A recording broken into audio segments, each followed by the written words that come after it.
Olá novamente, pessoal. Bem, vamos dar continuidade às nossas aulas, hoje abordando um tema de filosofia acerca do pensamento platônico, certo?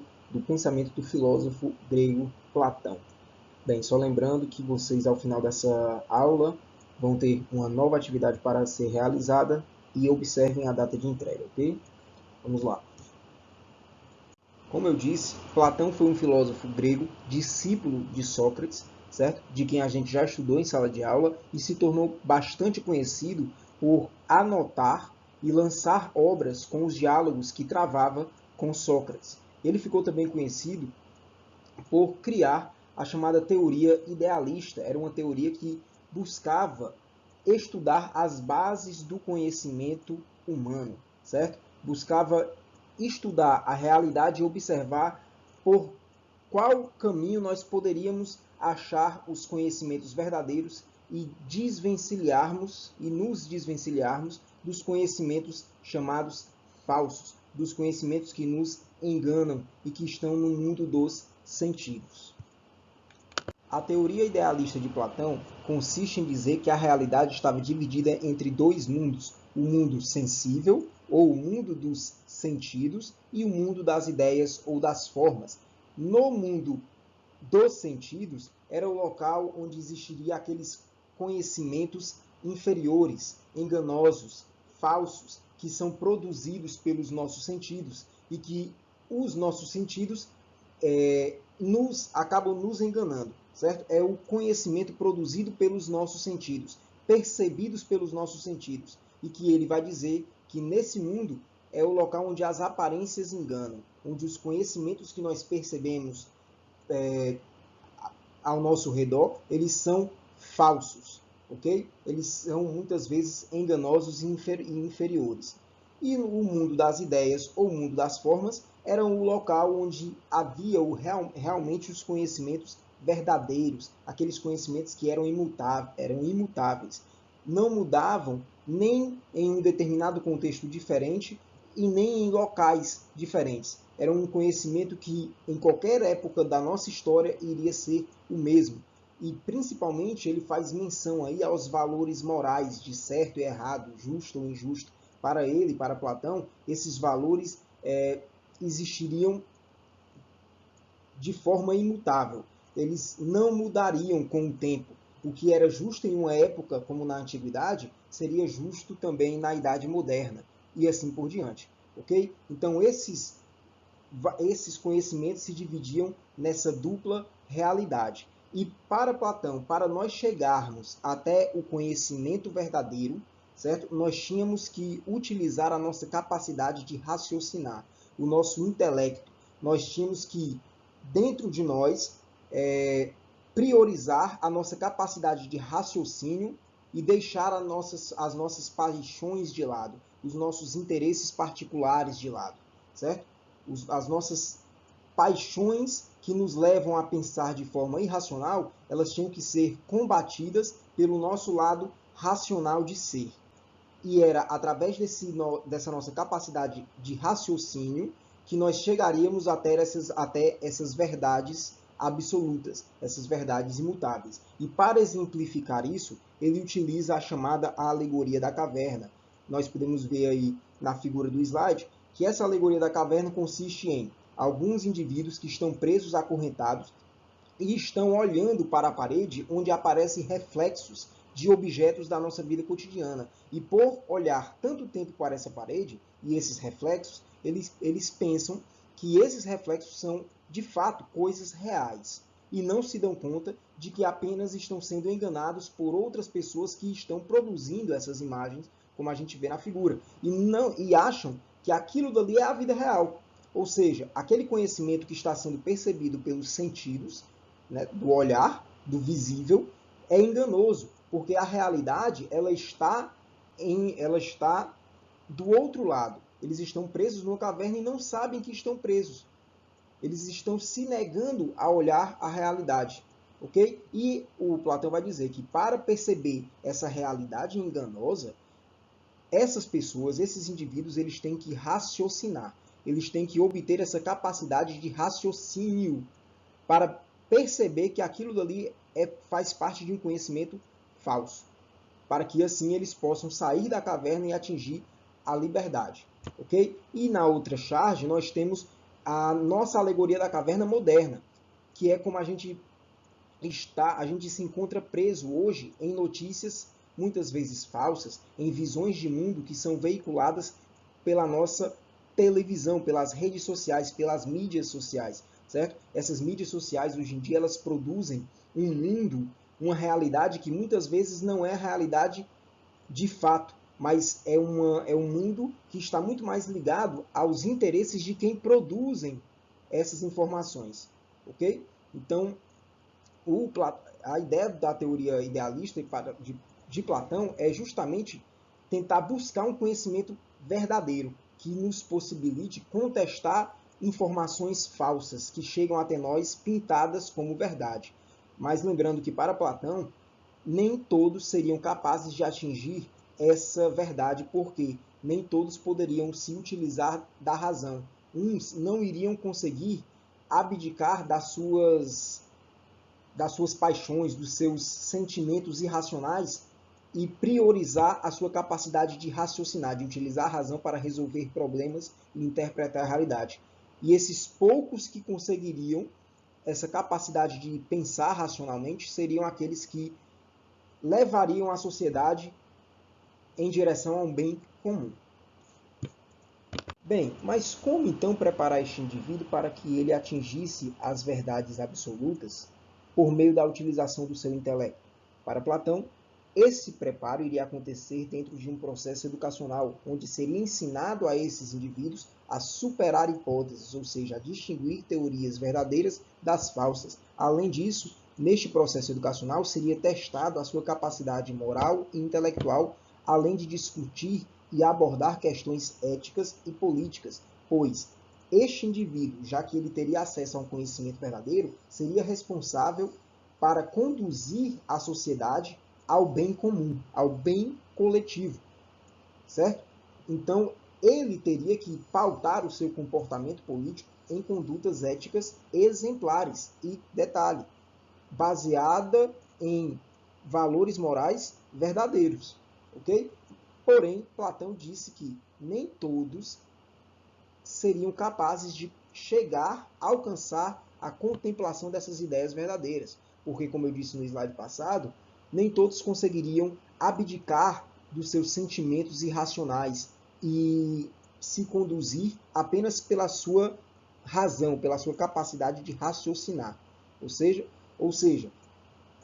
de acordo com a posição que cada indivíduo atingisse dentro desse processo educativo, iriam ser determinadas as suas funções sociais na cidade platônica. Ou seja, um indivíduo que chegasse a contemplar essas ideias, eles iriam ocupar determinadas funções sociais mais importantes na cidade de Platão, na cidade ideal que Platão estava pensando. Aqueles que não conseguissem atingir determinado estágio de conhecimento dentro desse processo educacional, iriam ficar em posições mais inferiores e com outras atividades dentro dessa sociedade. Então, a cidade platônica ou polis platônica, certo? Ela seria composta a partir das atividades que cada indivíduo desempenharia de acordo com a sua posição no processo educacional. Por exemplo, a sociedade platônica, a cidade de Platão, seria governada pelos chamados governantes filósofos. Os governantes filósofos seriam aqueles que conseguiram chegar ao patamar de contemplação das ideias verdadeiras. Eles conseguiram ter acesso ao conhecimento verdadeiro. E por conseguir ter esse acesso, eles saberiam quais eram as melhores formas da sociedade se organizar para chegar até o bem coletivo, o bem comum, certo? Ele acreditava que, por esses indivíduos saberem o que era certo e o que era errado, eles optariam racionalmente por agir corretamente, por agir certo. Por isso que esses governantes tinham que pautar os seus comportamentos na política de forma altamente ética. E Platão achava que para isso acontecer, eles tinham que ter acesso aos conhecimentos verdadeiros. certo? Logo abaixo dos governantes filósofos, nós temos os guerreiros. Os guerreiros são aqueles que, responsáveis pela defesa, óbvio, não conseguiram alcançar o domínio da razão sobre os seus sentimentos, sobre os seus sentidos, sobre as suas paixões. E logo abaixo nós temos os trabalhadores. Os trabalhadores eram aqueles que viviam de acordo com as suas paixões, de acordo com os seus sentimentos irracionais. Eles não conseguiam colocar à frente dos seus interesses particulares a razão, a sua capacidade de raciocinar. Ela sempre sucumbia ante as suas paixões, os seus sentimentos irracionais. E por isso eles eram escravos de si, escravos dos seus desejos. Eles, por consequência, tinham que ser controlados por alguém que fosse exterior a eles. E esse alguém seriam os governantes filósofos, que saberiam qual era o melhor caminho para a sociedade, para que fosse instaurado nessa cidade o bem coletivo.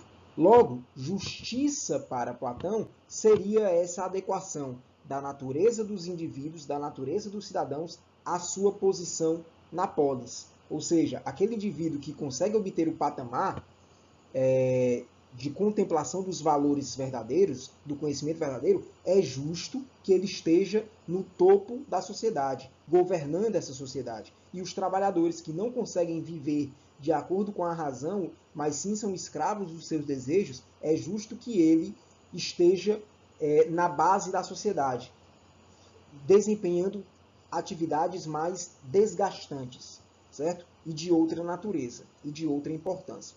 E assim acontece com os guerreiros. Por que Platão ele fala isso? Porque a alma do indivíduo, a alma humana, ela é dividida entre uma dimensão racional e uma dimensão irracional. E aquele indivíduo que consegue administrar os seus sentimentos e as suas paixões, utilizando o seu intelecto, a sua razão, ele vai se sobressair nessa sociedade. Porque ele vai conseguir pensar racionalmente, ele vai conseguir distinguir o que é certo e o que é errado. Portanto, pessoal, esta cidade ideal platônica, que teria como forma de governo uma república, deveria ser governada por esses indivíduos que conseguiram ter acesso ao conhecimento verdadeiro, aos valores morais verdadeiros que são encontrados no plano das ideias. Por conta disso, eles eram os mais indicados a governar, justamente por eles saberem o que era certo e o que era errado. E também por eles agirem de acordo com a sua racionalidade, não se deixando levar pelos seus interesses particulares. Logo, estes indivíduos mais esclarecidos, sempre buscariam, por conhecer o certo e o errado, sempre buscariam o bem comum na sociedade. Eles sempre organizariam politicamente a cidade, a república de Platão, visando atingir o bem comum, pois, para o filósofo grego, a finalidade da vida humana em sociedade era o bem comum, onde todos tivessem as melhores condições de vida, condições de igualdade, vida harmoniosa. E para chegar até esse patamar, somente esses indivíduos mais esclarecidos, mais racionais, poderiam conduzir a vida humana até esse estágio. Bom, de acordo com as características do pensamento filosófico platônico que nós estudamos até aqui, é importante considerarmos as diferenças que existiam entre a sua república ideal e a democracia. Democracia essa que existia e que se consolidava na época em Atenas, e que ele criticava bastante. A república platônica, portanto, ela era um governo marcado pela razão, um governo marcado pelo conhecimento, e esse conhecimento seria o verdadeiro. Um governo que seria liderado por indivíduos que conseguiram ter acesso às ideias verdadeiras. Esses indivíduos faziam parte de uma pequena parcela da população que era chamada de aristocracia. Consequentemente, a república platônica é uma república aristocrática. Esses senhores eram vistos como esses indivíduos, esses governantes filósofos, eram vistos como senhores de si. Por quê? Porque eles conseguiam abdicar dos seus desejos para agir de acordo com a razão. essa razão sempre levando ao bem comum. Ou seja, o que Platão quer dizer é que eles não eram escravos dos seus desejos, certo? Eles conseguiam distinguir os interesses coletivos dos seus interesses particulares. Já a democracia, como era um governo da maioria, e a maioria para Platão não conseguia chegar à contemplação das ideias verdadeiras, este governo democrático, portanto, seria marcado por paixões individuais dos cidadãos, levando assim à busca, ao conflito, para buscar, né, atender às necessidades particulares de cada um, caindo assim em uma espécie de tirania, certo? O governo democrático, ele na verdade seria uma tirania, onde cada um queria priorizar os seus desejos, as suas vontades, já que não conseguiam agir de forma racional. Logo, a democracia, que era o governo da maioria, era também chamado do governo dos escravos de si. Por que escravos de si? Porque os líderes da democracia sempre eram escravos dos seus desejos, não sabiam agir de forma racional, eles não sabiam distinguir os seus interesses dos interesses do bem coletivo. Para esses líderes, o objetivo da política não era atingir a harmonia social, mas era atingir a satisfação pessoal. Okay? Então essa era a diferença entre democracia e república platônica. E este pensamento de Platão é importantíssimo para nós buscarmos reflexões acerca da existência ou não de verdades absolutas. As verdades, elas são realmente válidas para toda a história humana, ou elas variam de contexto para contexto, de local geográfico para local geográfico, de cultura para cultura, certo? Ou elas são imutáveis ou elas são históricas, ou seja, elas mudam de acordo com o tempo histórico. Isso é importante a gente saber. Será que existem aquelas verdades que não podem ser contestadas? Ou toda verdade ela pode ser relativizada? E nós também podemos nos valer do pensamento de Platão para analisar a democracia. Será que a democracia, ela de fato é um governo que proporciona a igualdade entre as pessoas? Ou, como para Platão, era um governo baseado na luta entre interesses divergentes, entre interesses particulares, nunca priorizando o bem coletivo? Será que o excesso de liberdade gera tirania? São coisas para pensar a partir da visão da filosofia platônica. Quais são as bases do nosso conhecimento? Como é que nós podemos distinguir os conhecimentos falsos dos conhecimentos verdadeiros? E será que esses conhecimentos verdadeiros eles não podem ser mudados a partir de um determinado tempo? Então, essas são questões que estão presentes no nosso dia a dia, que nós, a partir da filosofia platônica, podemos pensar. Até a próxima aula e obrigado a todos.